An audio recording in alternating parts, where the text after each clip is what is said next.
ليلي سنتر بجد يستاهل. عندنا اكستراوات.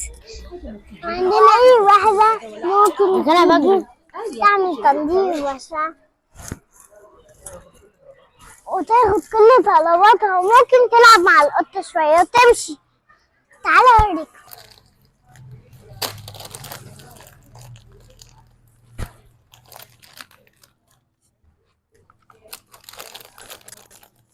ليلي قومي قومي. ليلي، هو ايه اللي يخلي اي بنوته ما تروحش المحلات التانية وتيجي هنا ليلي سنتر؟ عشان بقى حاجة حلوة.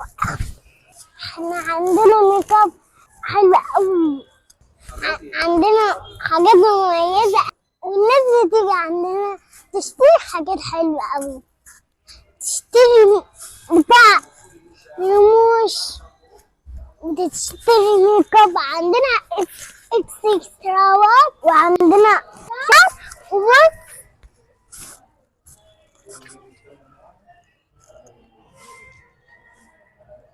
كمان ممكن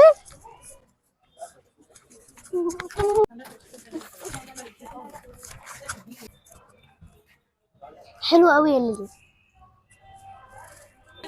واي واحدة ممكن تجيب دول يعمل تنظيف وسائل وياخد طلباته. حتى تعالى اوريك، يلا بينا.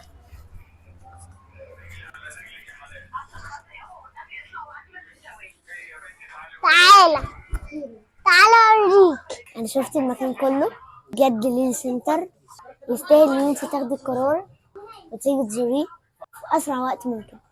والمكان فيه حاجات رجالي ورفانات ومزيل، وكمان لو مش لاقي الحاجة اللي انت محتاجها تطلبها وهيجيبوها.